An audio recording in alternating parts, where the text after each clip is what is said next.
Jannik, well done. Congratulations on reaching your first Grand Slam final. Was beating Novak on his court, where he's won 10 times, the biggest achievement so far in your career?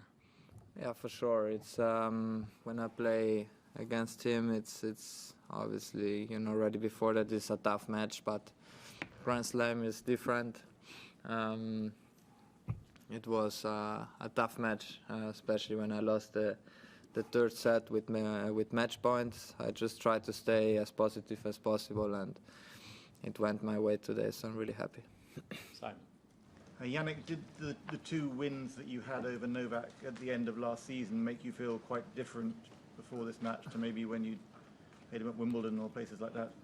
Yeah, for sure. It gives you a better feeling when you know that you can beat one player.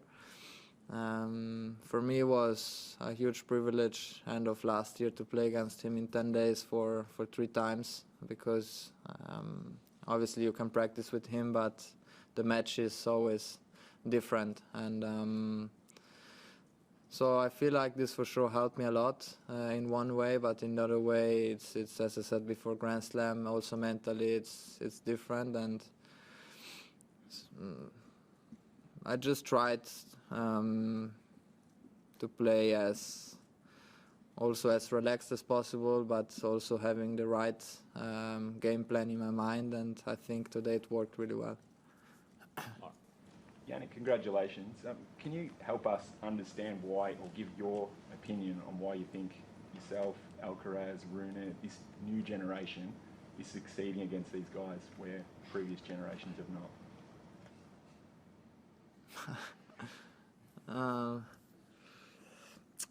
I think first of all we are a little bit, me, Carlos and Holger, we are a little bit, every one of us is a different player. I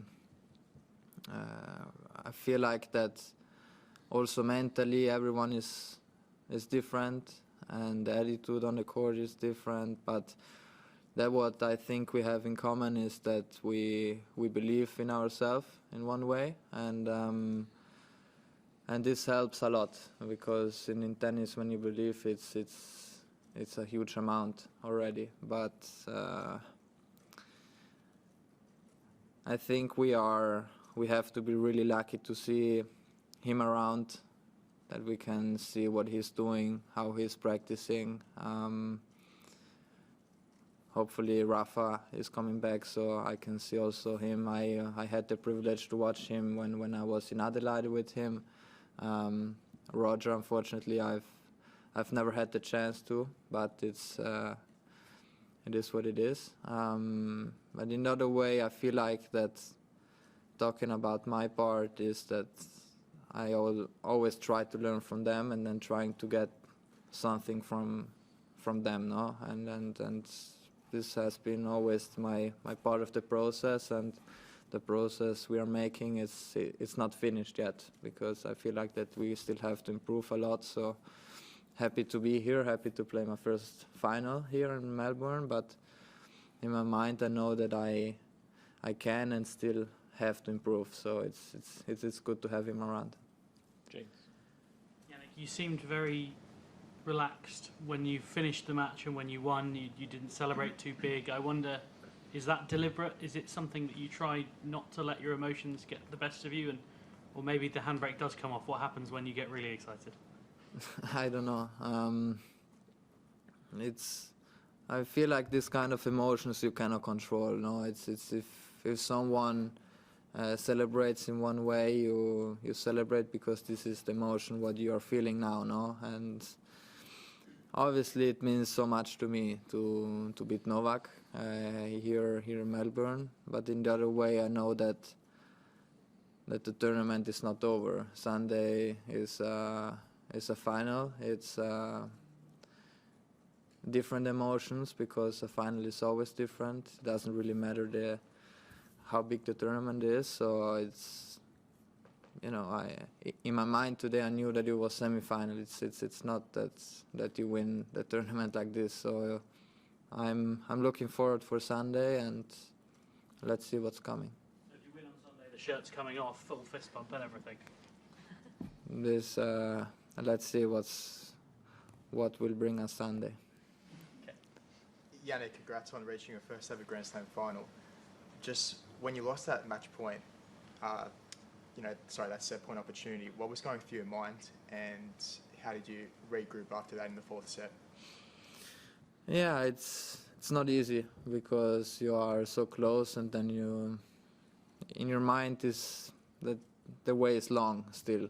But in the other way, I sat down. I tried to think also that the score was 2-1 for me, so it was positive, and I just tried to start again the set in a good way. I was serving, I hold serve, and I was up already in the score now. So I tried to stay really focused about the goal I had today, which was a good game plan, and hopefully I was hoping that the execution were working, and that's it.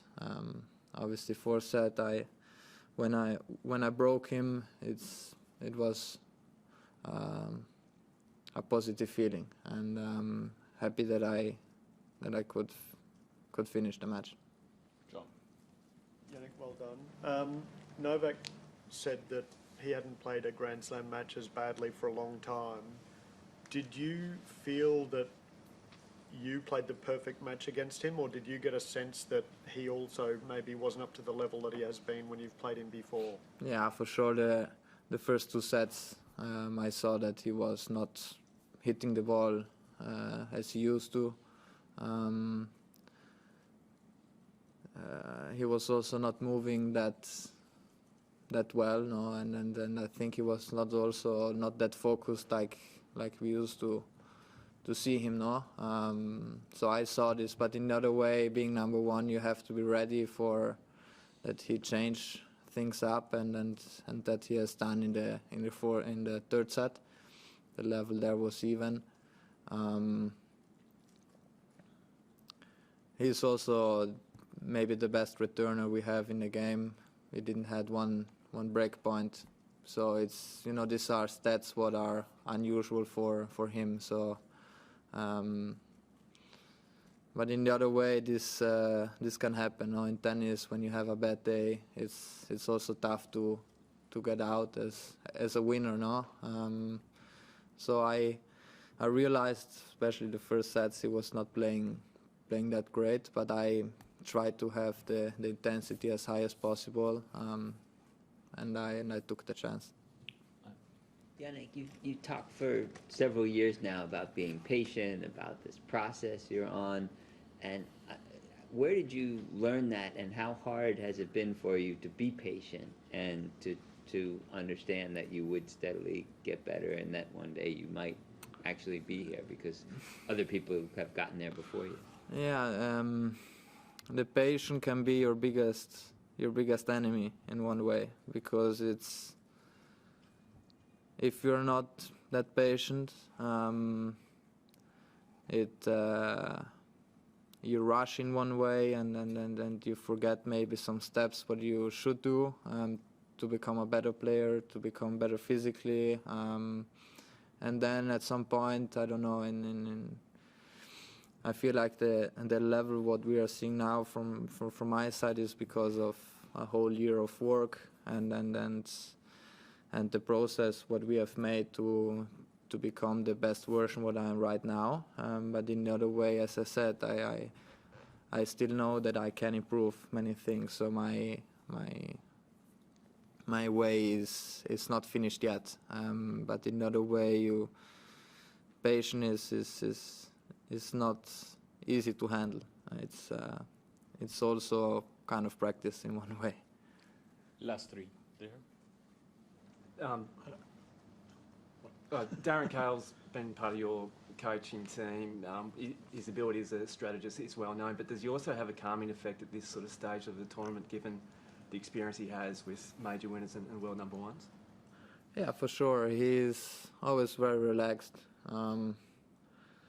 Even this morning, we talk about normal things, not always about tennis, and then this 20 minutes before the match, we talk about tactics, how to handle certain situations, and I think he helped not only me, but I think the whole team to believe in ourselves, but also to enjoy, because we travel so much around the world, and to enjoy the time together is really important. And I think the combination with him and also with Simone is awesome on the court, and I think at the moment we are handling everything in the right way. Congratulations, Jannik. There is a stat that is driving me crazy. Carlos Alcaraz won Novak Djokovic on Wimbledon exactly 2,195 days after his last defeat there. And now you have won Novak Djokovic on Australia exactly 2,195 days after his last defeat. Do you think this victory was written somewhere, or it was the day to win Novak? If it would be that easy, just watching some numbers, but it's no, obviously it's, I don't know really what to answer on that. I watched the match of Carlos. It was an incredible match there. Yeah, I don't know what to say. Last one, I don't know. Hi, Jannik. Obviously, the big three have been so dominant at the Grand Slams. I was just wondering, Carlos managing to win a couple, did that in any way encourage you that you could do it? Or was there a match or a moment where you believed that you could win a Grand Slam? I think it's... You win the matches not only on that day. You win it because you feel prepared for a good fight. You feel prepared mentally and also physically. I think after last year, especially end of the year, gave me confidence that I could potentially do some good results in Grand Slams. But in the other way, you still have to show it. No, it's there are people who talk a lot, but you have to show it. No, because at the end of the day, you're going on the court and you have to play. But if it's not this year, it's next year, and then if it's not next year, it's the next year again. No, I'm really relaxed, to be honest. I just try to work as hard as possible, and in my mind I feel like that's the hard work always pays off in one way, and we are working really hard for our dreams, and if this can happen, it's good. If not, I gave 100%, and the rest I cannot control. No, so obviously I'm really happy about Carlos, what he has made, and what he's doing. When we play against, potentially it's always a good matchup, and but at the moment we also have to say that he is further than I am. He won many thousand events. He won some slams already, so I have a lot of respect for him, and I wish him all the best. Wide World of Sports is your home of the Australian Open. With highlights of every match of the AO, the on-court interviews, and every day with the morning serve, you'll be ahead of the game. So click that subscribe button so you don't miss a thing this Australian Open.